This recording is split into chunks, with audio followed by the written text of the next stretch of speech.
ভবিষ্যৎ ভবিষ্যৎ প্রজন্ম, যাতে এখান থেকে তার মনটা যদি আমরা একটু উৎফুল্ল করতে পারি। জেলা পঞ্চায়েত গ্রামোন্নয়ন আধিকারিক স্যারের পরিচালনায় নেতৃত্বে যে দুটো শিশু এসছে, সেই শিশু দুটিকে মাকে বলবো বাচ্চা দুটিকে নিয়ে মঞ্চে চলে আসার জন্য। আমরা তাদের হাতে একটু বড় পৃথিবীতে কিছু হয় না। মা ম্যানেজমেন্টের চূড়ান্ত একদম উপরে উঠে বসে আছেন। এর যে মা দিয়ে শুরু হয়, মা তারপরই আর কিন্তু বাকি সমস্ত কিছু আমরা পাই।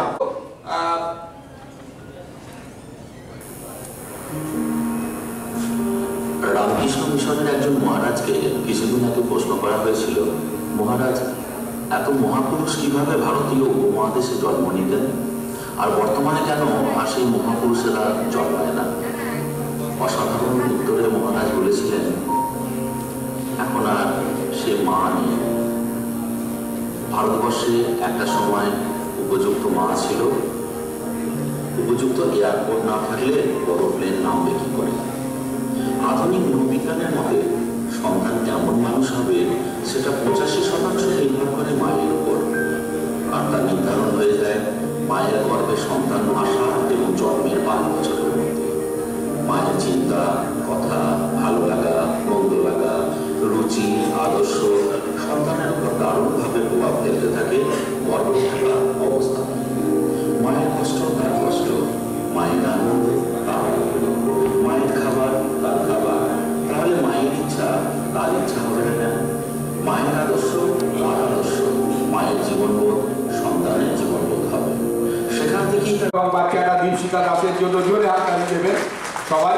আমরা আজকে এই ছোট্ট সম্বর্ধনার মধ্যে দিয়ে শিশু বান্ধব গ্রাম পঞ্চায়েত করা প্রতিষ্ঠা নেব, প্রতিজ্ঞা নেব, শপথ নেব। বিশেষ করে একটু সামনে দিকে, একটু সামনে দিকে আমরা সুন্দর একটা অনুষ্ঠান, শিশু বান্ধব গ্রাম পঞ্চায়েত শপথের অনুষ্ঠান। দীপশিখা দাস অনেক বড় হোক, অনেক সুন্দর হোক এবং ভালো হোক, এবং আমাদের এই প্রশিক্ষণ কর্মশালা থেকে আমরা শিশুদের বিকাশ আরো ভালো হোক, সেই আশা নিয়ে আমরা ছোট্ট সম্বর্ধনা দিলাম আমাদের মধ্যে দেওয়ার জন্য, এবং সে ভবিষ্যতে ভালো হোক, সুন্দর হোক এবং অনেক বড় হোক।